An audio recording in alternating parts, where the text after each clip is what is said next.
سڵاوکەن کانی بەڕێز ئەمڕۆ باسی یەکێتی لە سیستەمەکانی لەشەکەین لە مێدیکەل فیزیۆلۆجی ئەویش بریتیە لە reproductive system or male and female reproductive system واتە کۆئەندامی زاوزێ لە پیاو و لە ژناندا. So at first I do start with the male reproductive system.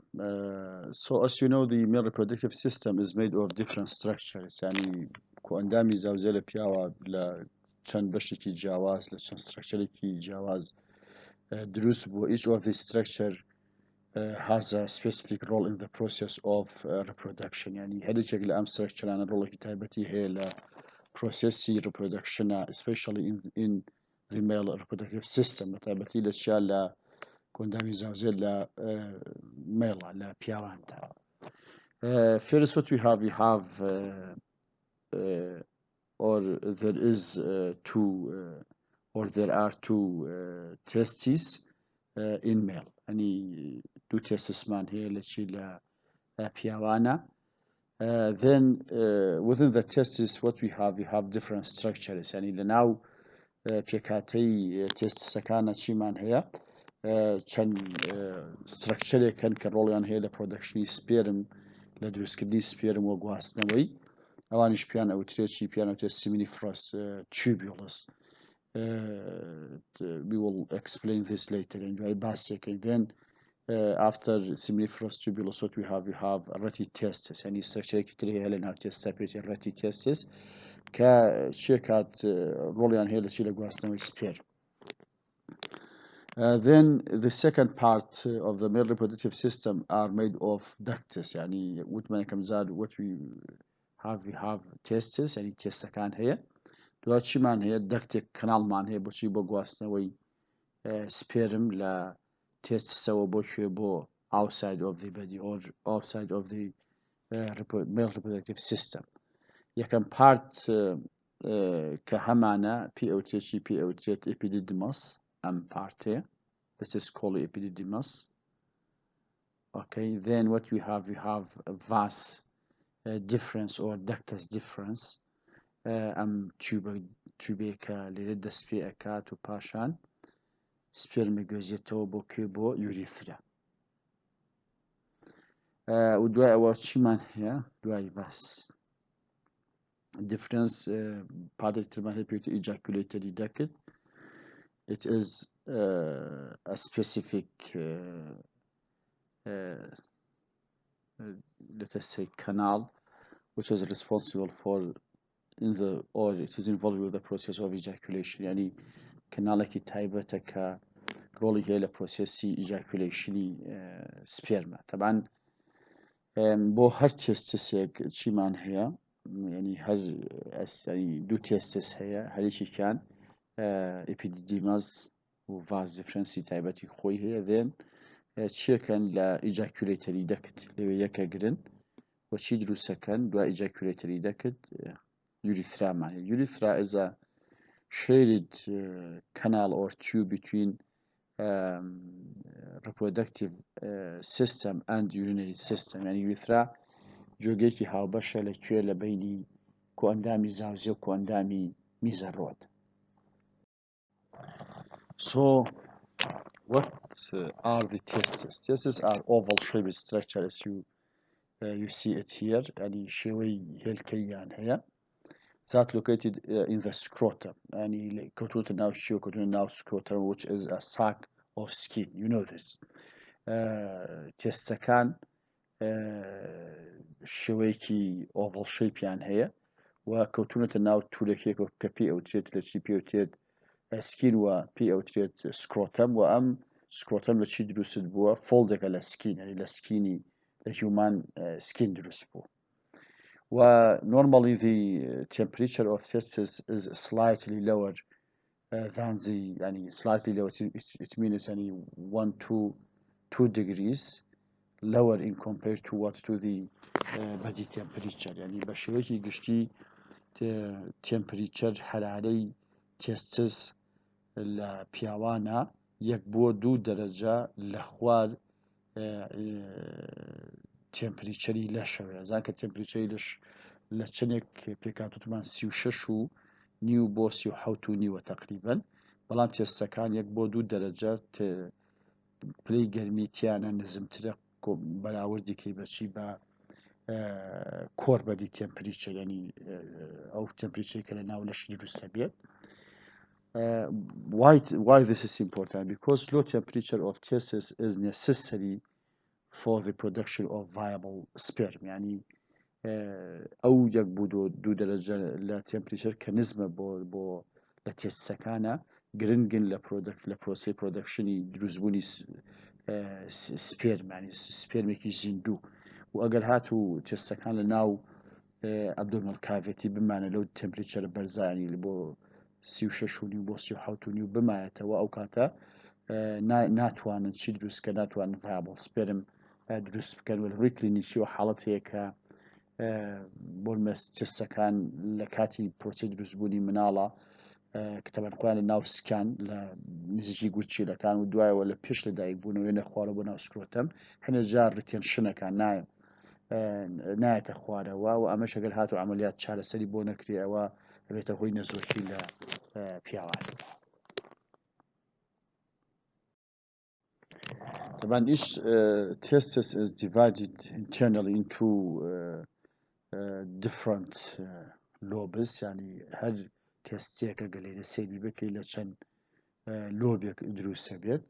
Each lobe of testis contains several seminiferous tubules يعني هذا الشكل أملوبانا كهمان ليدا لتشي دروس بن ل different seminiferous tubule دروس بن مثلا شيء seminiferous tubule وهر seminiferous tubule كيش لچن structure كي جواز دروس بوا يعني ناو وتمان لچن لوبيك دروس بي هر تستيك يعني لوبا وهل لوبيكيش لشي دروس بوا لسيمينيفراس تيوبيول دروس بوس هل سيمينيفراس تيوبيولكيش لم طبقانه لم بشانه بيكي هنديت يكم germ cell what is called يكم party seminiferous germ cells. The germ cells are involved with the process of sperm formation يعني germ cell أو cell كسبيرم اللي دروس بيا. Then what we have another type of cells which are called Sertoli cells. The Sertoli cells are involved with the process of or responsible for nourishing the sperm cells يعني Sertoli cell كان مسؤول لشي ل بيداني خواردن بشي با سبيرم إلى كاتي دروزبوني سبيرماتولي بيوتد يعني nourishing of the sperm cell هو nursing cell بيدا nursing cell يعني هو nurse خدمتي شيء كات خدمتي سبيرم مكانك لكاتي بيجشتنيان وقواستنوي. Then within the seminiferous tubules we have another structure which is called Leydig cells يعني بيوتد interstitial cells يعني أم سيلانة كهمانة بيوتد Leydig cells or interstitial cells. The Leydig cell or interstitial cells are responsible for the production of testosterone يعني أمانة شي دروسكان testosterone دروسكان لجا كاريغري لوتينازين هرمون كاتا testosterone is produced by the interstitial cells and then from the interstitial cells it can diffuse into the seminiferous tubules and it can induce the process of spermatogenesis يعني لا ليديك سيلا كانوا تستوستيرون دروس بيد ودوا ديفيوز بي بناو سينيفروس كانوا induce process spermatogenesis كان induce بوني spermatogenesis يعني induce بوني sperm. This is a structure of sperm. As you know, the process of spermatogenesis is a multi-step stage process that take place in the seminiferous tubules يعني أو seminiferous tubuli که پیشتر باس من کرد process spermatogenesis can happen within the seminiferous tubules ودواي أو each sperm is a haploid germ cells and haploid as you know we have two types of cells in our body. Some of them are called the diploid cells and the other one are called or the others are called haploid cells يعني diploid cell كان شين أولاً كجزء كروموسومي يعني جمالي تاول كروموسومي أنتيايا بەڵام هاپلۆید سێڵەکان ئەو سێڵانن کە تەنها نیوەی کرۆمۆسۆمی خانێکی ئاساییان تێدایە، خانێکی ئاسایی لەشیان تایە و ئەو خانەی کەوا نیوەی کرۆمۆسۆمەکانی تیا پێوتێتی پێوتێت هاپلۆید سێڵس ینی هاپ ینی half of the chromosomes. Okay. And as you see here, the sperm is made of different structures. يعني وكو أي بين لوينا كسperm لشان بشكل جواز دروسة بيه كم يعني بيوتيت شي بيوتيت head. Head is made of a nucleus which contain 23 chromosomes. يعني head sperm شيا وكو nucleus وايا وشي تيايا بزويل النيوكليوس دروس بو وشي تيايا ونيوي هاي كروموسوم كان لهيدي سبيرم ولا بشي بيشوي هيدي سبيرم you have a structure which is called acrosome. Acrosome is similar to that of lysosome. يعني acrosome تقريبا functionكي وكو functiony lysosome while it contains enzymes to digest the membrane of an egg cell. يعني acrosome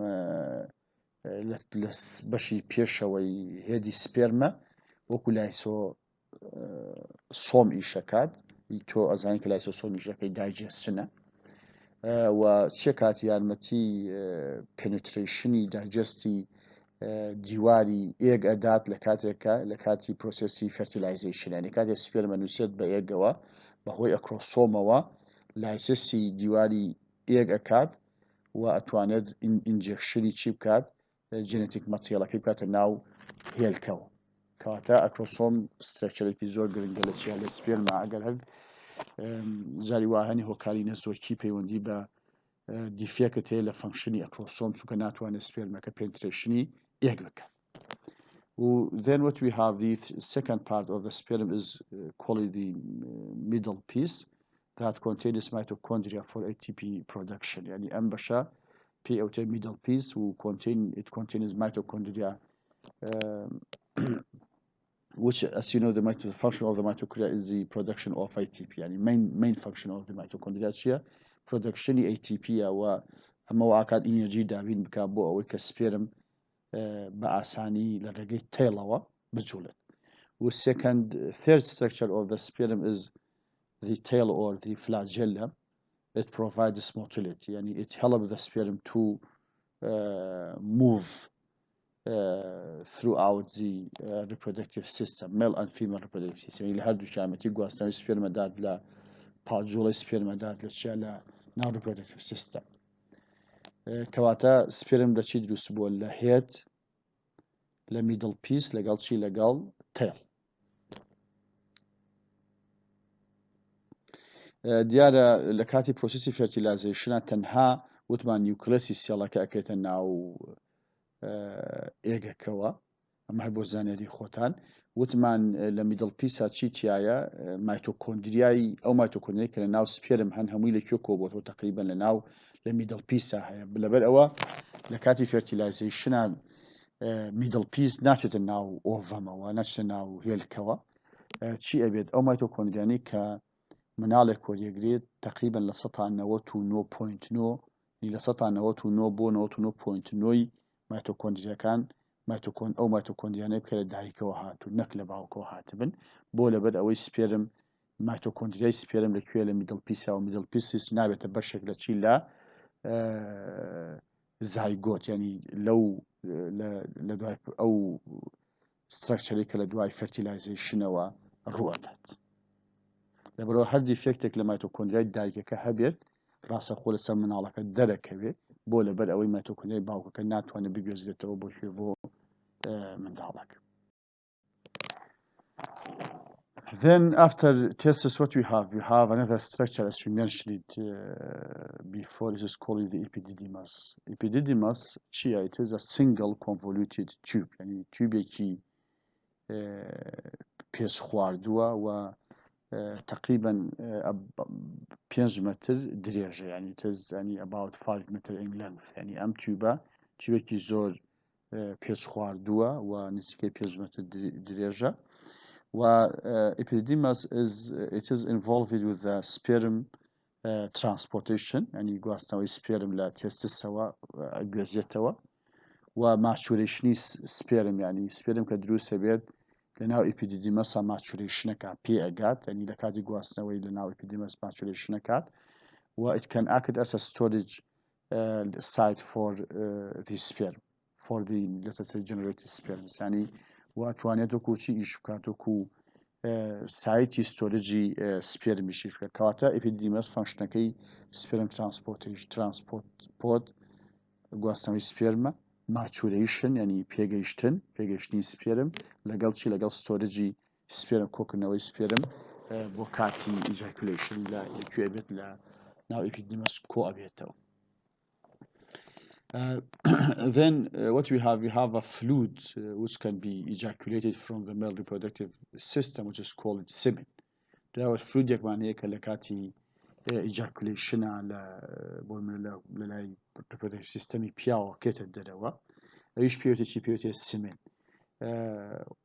That's why the fluid expelled during ejaculation is called semen. It is normally about 2 to 6 ml in volume يعني تقريبا 2 بۆ 6 مڵە بێت يعني ڤۆلیۆمەکەی 2 بۆ 6 مڵە بێت ینی ئەگەر هاتوو کەسێک سپێرمەکەی 2 بۆ 6 مڵ بوو ڤۆلیۆمی سپێرمەکەی ئەوە نۆرماڵە لە خوار 2 مڵەوە ئەوە تقریبا ئەبێتە ئەبنۆرماڵیتیە بێتە زۆر جار ئەبێتە هۆی ئەوەی کەوا ئینفەرتیلیتی ڕوو بدا و لە سەر و شەشیشەوە تقریبا زۆرە بێت ینی تقریبا 2 بۆ 6 مڵ حەدی نۆرماڵە.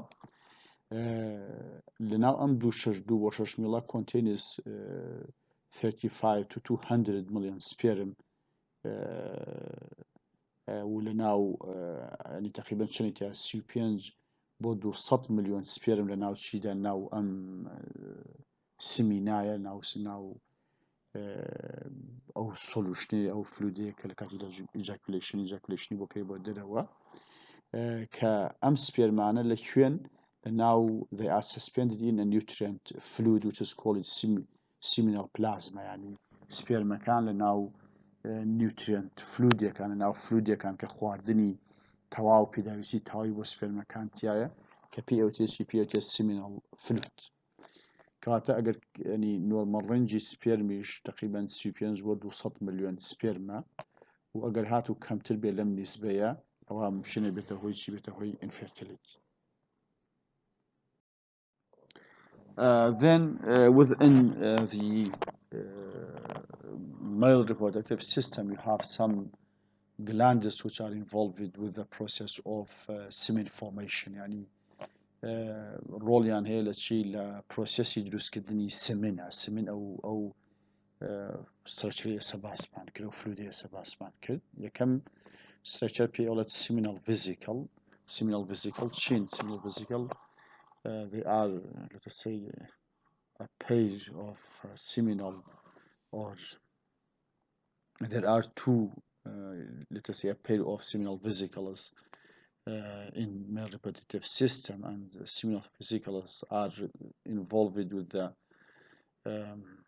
let us say or provide or supply the semen with fructose as a source of energy for sperm يعني seminal vesicle كان شيكن fructose يعني كا sperm توانه كو source energy بكاري به يعني تاني seminal vesicle جل function كان بريتيلا شيء بريتيلا ده بنكني fructose بناو السمن وأم fructose كو source energy لين sperm بكاري يعني and also seminal vesicles can produce an alkaline medium to enhance sperm motility.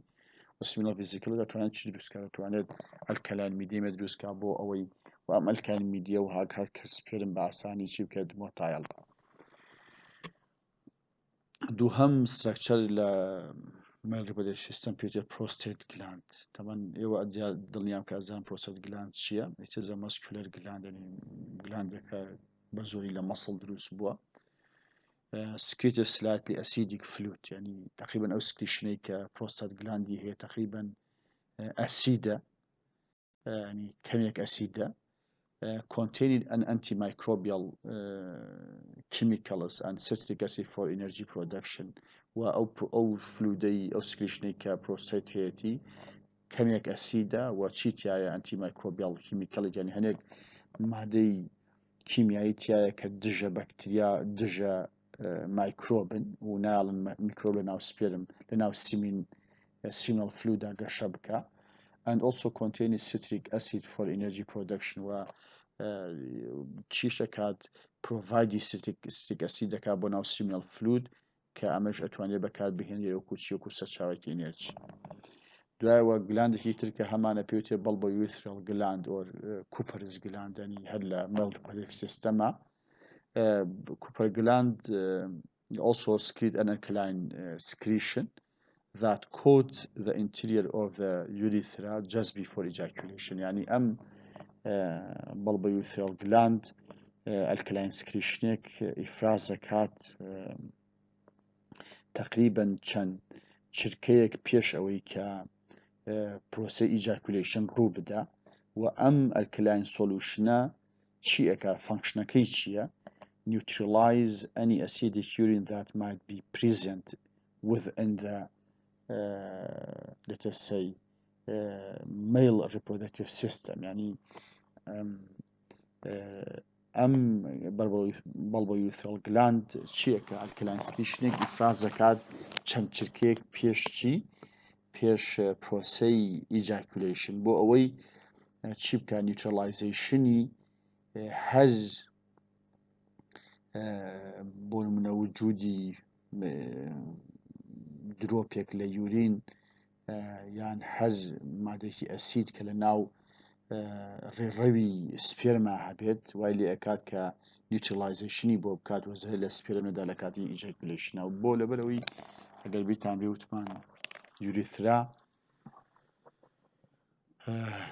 چییە وتمان شێریت سترەکچەرێکە لە بینی چی لە بینی میل ریپرۆدەکتیڤ سیستەم و لەگەڵ یونهی سیستەم وتمان تیوبێکە لە بینی کۆندامی زاوزە کۆندامی میزە لەبەرەوەی کە میزی پیاتەیە پەڕێت هەندێک جار ناوپۆشەکەی بە ئەسید دەبێ بەهۆی چیوە بەهۆی پریزەنسی بەهۆی وجودی یورینەوە لەبەرەوەی bulbourethral gland چیە کات هەندێک لە alkaline solution ئیفراز دەکات لە پێش ئیجاکولیشن بۆ ئەوەی پاکی بکاتەوە پێشەوەی کە سپێرم ئیجاکولیشن بکرێت بۆ ئەوەی بەرگری بکات لە تێکەڵبوونی یورین بەچی بە سیمن.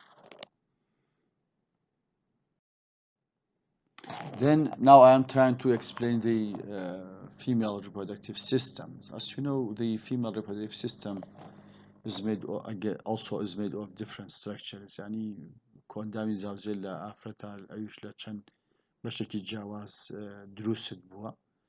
طبعا what we have similar to that of male reproductive system we have two ovaries.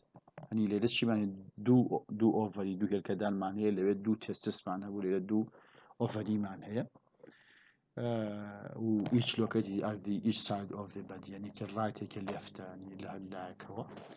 Then what we have two fallopian tubes each extended from each ovary into the uterus يعني fallopian tube معناه جوجه هالكمان هيك لا ovary ودريج بوته ولا هر يشكل ovary كان دريج بوته بكيبو uterus دوات شي معناه we have a structure is called uterus منالدان معناه منالدان لا female ودواي منالدان شي هي there is a structure which is called vagina primitive vagina ودواي وشي معناه what we have here if you have a look at this structure it is called the external genital structure أما باشي دروي كوندامي زاوزيل تشيلا أفدا وأم رسمة قسيل بكي أما we have two ovaries each located at each side of the body أما بون أما two ovary دو oviduct مان هي أما لي دسبيكا بو إيرا أو أميتيشن لدسبيكا بو يوترس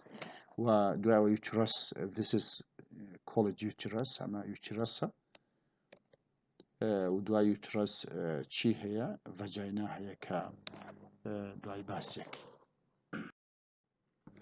So the ovaries or ovary is the site where the process of oogenesis take place. يعني ovary أو شوية كprocess يدرزوني هي الكتيا الرؤدات. In women or in female in general at puberty يعني 10 to 40 years of age يعني لدواي بالغ بونا ولا دبو شواردا صالي the process of egg production or genesis start and continue until menopause. Menopause يعني سنين أومێد يعني processi spermatogenesis دەست پێ ئەکاتەوە وا باشە وا بڵێن لەکوێ لە دە بۆ 14 ساڵی و بەردەوامە بێت تقریبا هەتاکو چی تا سنی ناومێدی منۆپاوز ینی سنی تەمەنی ناومێدی کە 45 بۆ 55 ساڵی ینی پرۆسسی ئۆجینێسیس دروستبوونی هێلکە لە ئۆڤەری لە دوای پیوبەرچی دەست پێکاتەوە بڵێ و کۆمپلیشنی ئەم پرۆسیسە دەست پێکاتەوە و بەردەوامە بێ هەتاچی هەتا مینۆپاوس کە هەمانە کە پێی ئەوتێکی کە سەری تەمەنی ناومێدیە 45 بۆ 50 ساڵ.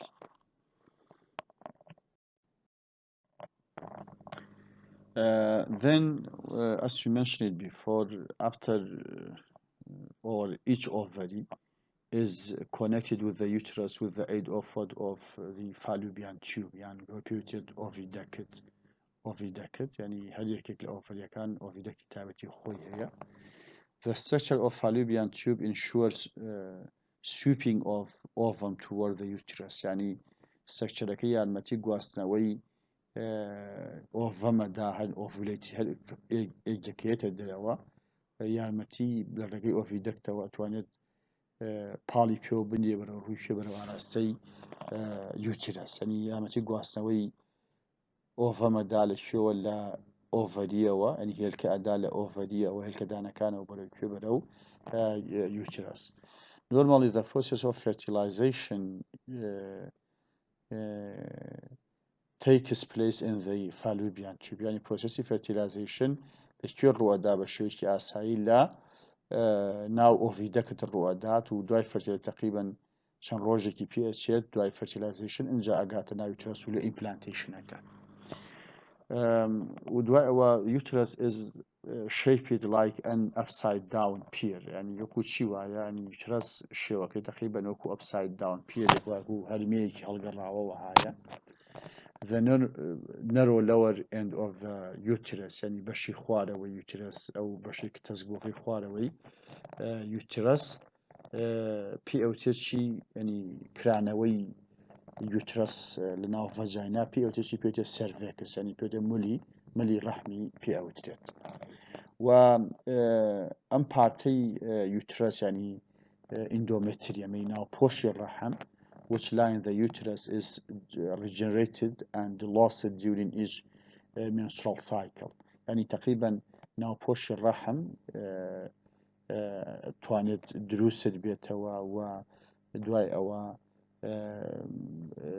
لێ ئەبێتەوە و لێشی ئەبێتەوە لە کاتێکی دروستە بێت و دوای ئەوە دروستبوونەکەی وردە وردە لە ناو ئەچێت لە کاتی سوڕی مانگانە لەژێر چیە لەژێر کاریگەری ئیسترۆجین لەگەڵ پرۆجسترۆن هۆرمۆنە ینی ناوپۆشی مناڵدان لە ئافرەتە بەردەوام توانای دروستبوونەوە و لە دەستدان دروستبوونەوە لە ناوچوونی هەیە ینی لە هەموو هەر سوڕێکی مانگانە لەژێر کاریگەری هۆرمۆنی ئیسترۆجین و پرۆجسترۆن. Then the last structure of the female reproductive system is called the vagina. Vagina is a muscular tube that extends from the cervix to the vaginal orifice. يعني vagina بۆ یەکی ماسوولکەیە لە ماسوولکە دروست بووە کە لە cervix لە ملی ڕەحمە ئۆکشێتەوە بۆ vaginal orifice بۆ بەشی دەرەوەی vagina. The functions of vagina are to receive sperm from the penis during sexual intercourse. In functionی vagina بریتە لە وەرگرتنی sperm لە کاتی چیا لە کاتی جوودبوون and to provide the exit for menstrual blood flow و یارمەتی دەرچوونی